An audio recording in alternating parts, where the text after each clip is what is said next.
வணக்கம், நான் Poornima Senthilkumar. Welcome to cooking my passion Tamil. இந்த வீடியோவில் நம்ம பார்க்க போகிற ரெசிபி என்னன்னு பார்த்தீங்கன்னா ஃபிஷ் கட்லெட்ஸ். இந்த ஃபிஷ் கட்லெட் செய்கிறதுக்கு முள் இல்லாத மீனாக நீங்கள் பார்த்து எடுத்துக்கோங்க. நல்லா வாஷ் பண்ணிவிட்டு இந்த மாதிரி நம்ம ஒரு இட்லி பாத்திரத்தில் வச்சு நம்ம வந்து வேக வச்சு எடுத்துக்கலாம். ஒரு 5-7 நிமிஷம் போதும் வேக வச்சு நீங்கள் அடுப்பை வந்து ஆஃப் பண்ணிடலாம். இப்போ இந்த வேக வச்ச மீனில் தோல் முள் மட்டும் நம்ம எடுத்துடலாம். 2 உருளைக்கிழங்கு வேக வச்சு எடுத்து வச்சுருக்கேன். 1 டீஸ்பூன் போல் மிளகாய்த்தூள், 1/2 டீஸ்பூன் போல் மஞ்சள்தூள், 1/2 டீஸ்பூன் கரம் மசாலா, 1 வெங்காயம் பொடி பொடியாக நறுக்கி எடுத்து வச்சுருக்கேன், 1/2 டீஸ்பூன் போல் இஞ்சி பூண்டு பேஸ்ட்டு, கொத்தமல்லி தழை கொஞ்சம், 2 பச்சை மிளகா பொடி பொடியாக நறுக்குந்து, கொஞ்சம் கருவேப்பிலை. ஒரு மிக்சிங் பவுலில் உருளைக்கிழங்கு வந்து தோல் உரிச்சிட்டு நல்லா கையில் மசிச்சுக்கோங்க. மீன்லேயும் முள்ளும் தோலும் எடுத்துகிட்டு இந்த மாதிரி நீங்கள் சேர்த்துக்கோங்க. சேர்த்துட்டு நம்ம எடுத்து வச்சுருக்கிற பொருட்கள் எல்லாத்தையும் நம்ம இதிலேயே சேர்த்துடலாம். கருவேப்பிலை, கொத்தமல்லி, வெங்காயம், பச்சை மிளகா சேர்த்துருக்கோம். எல்லாத்தையும் வந்து இதில் சேர்த்துக்கலாம். இஞ்சி பூண்டு பேஸ்ட்டும் சேர்த்துக்கோங்க. காரத்துக்கு கொஞ்சம் பச்சை மிளகா போட்டிருக்கேன். அதுக்கப்புறம் மிளகாத்தூளும் நம்ம சேர்க்க போகிறோம். மிளகாத்தூளும் மஞ்சள்தூளும் சேர்த்துக்கிறேன். எடுத்து வச்சுருக்க கரம் மசாலாவும் நான் இதில் சேர்த்துக்கிறேன். பெப்பர் வேணும்னாலும் நீங்கள் போட்டுக்கலாம். இப்போ தேவையான அளவுக்கு உப்பு நம்ம சேர்த்துடலாம். சேர்த்துட்டு நல்லா மிக்ஸ் பண்ணி விட்டுக்கோங்க.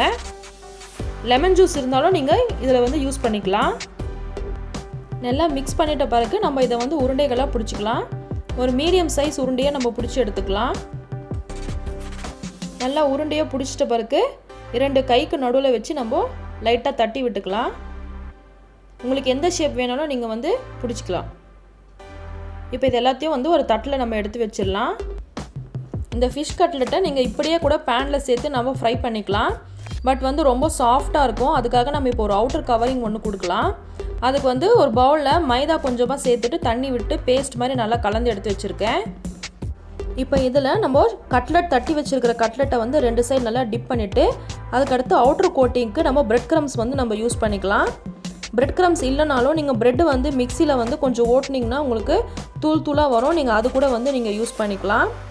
அப்படி இல்லைன்னா நமக்கு கெலாக்ஸ் கார்ன்ஃப்ளேக்ஸ் இருக்குல்ல, அதை கூட நீங்கள் மிக்சியில் ஒரு பல்ஸ் விட்டுட்டு நீங்கள் அதையும் அவுட்டர் கவரிங்காக நீங்கள் யூஸ் பண்ணிக்கலாம்.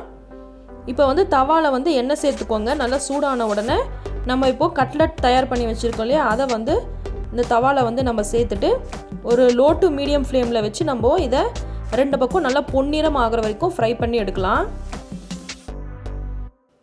எண்ணெய் வந்து கொஞ்சம் தாராளமாக சேர்த்துக்கோங்க. 2 பக்கமும் ஒரு 2-3 டீஸ்பூன் போல் எண்ணெய் வந்து தாராளமாக சேர்த்துட்டு ஒரு லோ டு மீடியம் ஃப்ளேமில் வச்சு நல்லா பொன்னிறம் ஆகிற வரைக்கும் நல்லா ஃப்ரை பண்ணி எடுத்துக்கலாம். மைதா பேஸ்ட் யூஸ் பண்ணால் விரும்பாதவங்க நீங்கள் முட்டை கூட சேர்த்துக்கலாம். முட்டையில் வந்து டிப் பண்ணி எடுத்துகிட்டு அப்புறம் வெளியில் வந்து பிரெட் க்ரம்ஸ் போட்டு நல்லா தட்டிட்டு நீங்கள் அதுக்கப்புறமா கட்லெட் வந்து ஃப்ரை பண்ணிக்கலாம். 2 விதமாகவும் நீங்கள் பண்ணலாம். அவுட்ரு கோட்டிங் கொடுத்துட்டு பிரெட் க்ரம்ஸில் இந்த மாதிரி பண்ணிவிட்டு நீங்கள் எடுத்து சாப்பிட்டிங்கன்னா உங்களுக்கு வந்து கட்லெட் வந்து நல்லா ஃபேமாக இருக்கும், திடமாக இருக்கும். உங்களுக்கு வந்து ரொம்ப சாஃப்டாக இருக்காது. நீங்கள் ஒரு ஸ்பூனில் கட் பண்ணி சாப்பிட்ற அளவுக்கு உங்களுக்கு வந்து கரெக்டாக இருக்கும். இந்த மாதிரி நீங்கள் ட்ரை பண்ணி பாருங்கள். இந்த கட்லெட்டை வந்து நீங்கள் டொமேட்டோ சாஸ் கூட வச்சு சாப்பிட்லாம், மயோனஸ் கூட வச்சு சாப்பிட்லாம். ரொம்ப சூப்பராக இருக்கும். இந்த ரெசிபி உங்களுக்கு பிடிச்சிருக்கும்னு நினைக்கிறேன். உங்களுக்கு பிடிச்சிருந்துச்சுன்னா உங்கள் ஃப்ரெண்ட்ஸ் அண்ட் ஃபேமிலி கூட ஷேர் பண்ணிக்கோங்க. தேங்க்ஸ் ஃபார் வாட்சிங் திஸ் வீடியோ.